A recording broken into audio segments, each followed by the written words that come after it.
vestido daquelas prerrogativas que o direito material normalmente concederia ao usufrutuário. Quem vai ser o administrador do bem objeto do usufruto, isso dependerá de uma definição do caso concreto.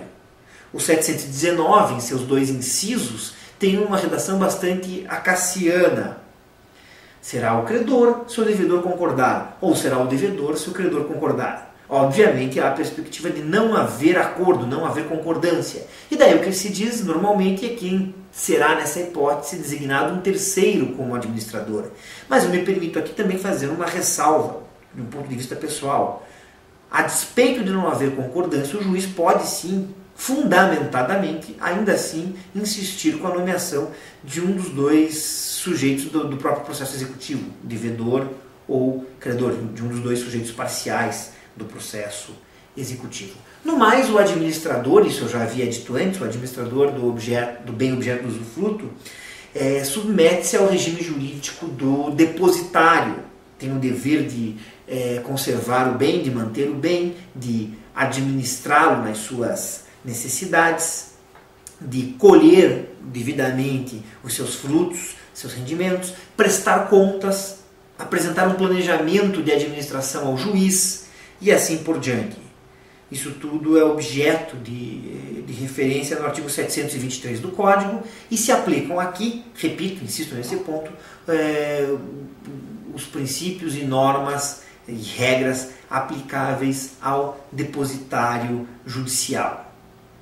Com isso, tenho por encerrado esse segundo tópico atinente ao ponto 11. A parte seguinte da aula será dedicada à entrega do dinheiro ao credor. Isso será objeto, então, de um outro arquivo, de uma outra sessão. Muito obrigado.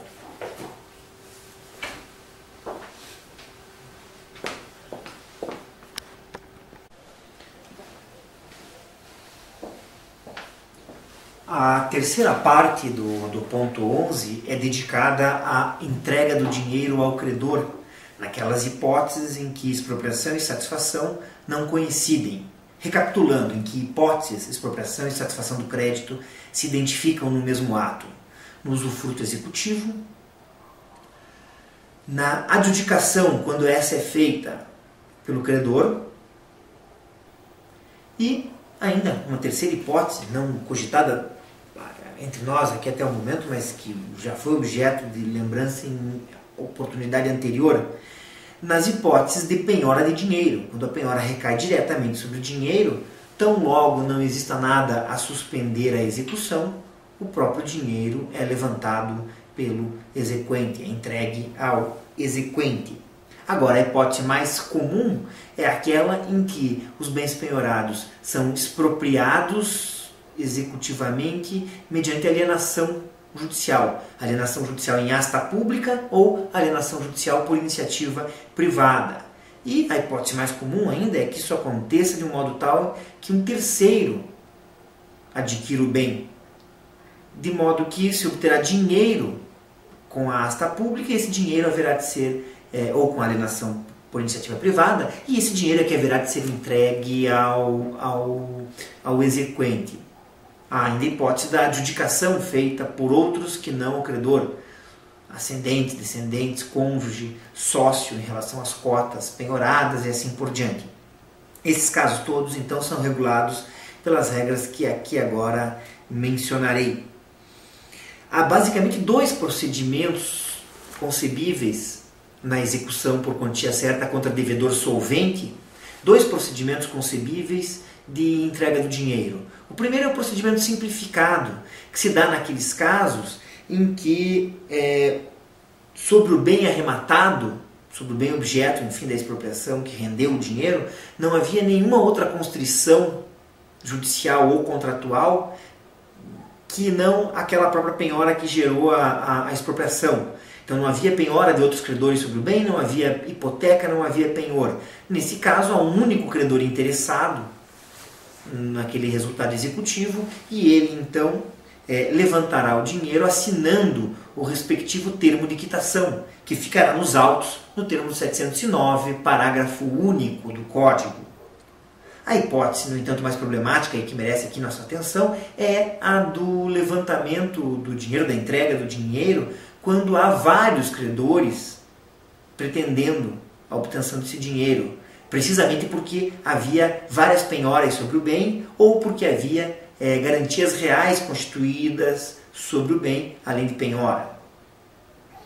Temos então nessa hipótese o concurso singular de credores. Recebe esse nome, a figura, porque não se confunde com aquele concurso realizado na insolvência civil ou aquele outro feito na falência, quando o devedor, nessas duas hipóteses, o devedor é insolvente. O concurso singular tem vez contra devedor solvente. Então é a hipótese de que estamos tratando. O tema é regulado no artigo 711 do Código. Tal concurso destina-se a verificar qual a ordem de preferência no recebimento do dinheiro, para ver quem vai receber antes e quem vai receber depois. E, no mais das vezes, para ver quem vai receber e quem não vai, porque muitas vezes o dinheiro é insuficiente para todos os credores. O dinheiro obtido com a expropriação do bem não paga todos eles. Competente para esse concurso singular é o próprio juiz que está promovendo a execução em que houve a expropriação do bem. O STJ, inclusive, pacificou o entendimento no sentido de que, mesmo que um dos interessados, mesmo que um dos credores que ingresse no concurso seja União Federal ou outro ente federal, que em princípio se submeteria à competência da Justiça Federal, nem mesmo isso deslocará a competência da causa, até então tramitando em juízo estadual, para a Justiça Federal. É a súmula 270 do STJ. A ordem para a solução, os critérios para a solução do conflito aqui entre os credores são basicamente os seguintes. Primeiro, receberão os credores com algum título legal à preferência, ou seja, aquele que possui um crédito ao qual o próprio direito material confira alguma modalidade de preferência. Várias são as regras que tratam do tema. O Código Tributário Nacional possui dispositivos, o 186 e o 187. A Lei de Execuções Fiscais trata do assunto no artigo 4º, parágrafo 4º e no artigo 29. O Código Civil trata do tema no artigo 961. Conjugando-se todas essas regras, que não são propriamente harmônicas entre si, nós temos basicamente os seguintes, temos a seguinte ordem de preferência. Primeiro recebem os credores trabalhistas, depois os credores previdenciários, depois os credores fiscais não previdenciários, depois créditos dotados de alguma garantia real, penhor, hipoteca. Na sequência, os créditos com o chamado privilégio especial. Depois, créditos com privilégio geral. Veremos em seguida o que isso significa. Por fim, credores quirografários. Isso é, sem nenhum tipo de preferência.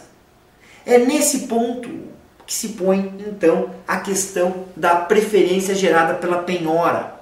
Entre credores quirografários ou entre credores de uma mesma categoria, ambos credores trabalhistas, ambos credores previdenciários, a penhora mais antiga será um critério de preferência. O tema, no entanto, envolve outras várias minúcias que examinarei em seguida. Faço agora um breve intervalo, retomo em seguida.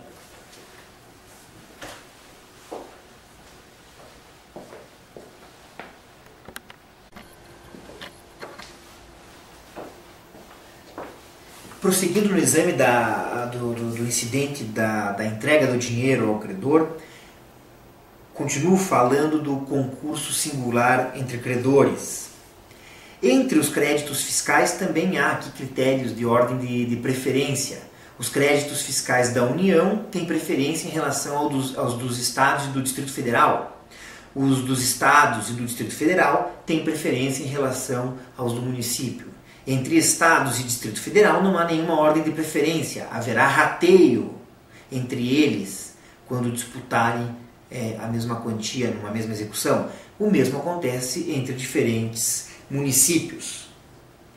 Já entre credores com garantia hipotecária ou pignoratícia sobre o mesmo bem, considerar-se-á, me perdoem, no penhor isso não vai acontecer. O penhor terá sempre incidirá apenas uma vez, até por sua natureza que envolve a transferência do bem. Mas na hipoteca é possível sim a constituição de várias garantias reais sobre o mesmo bem, várias hipotecas sobre o mesmo bem. São hipotecas de diferentes graus.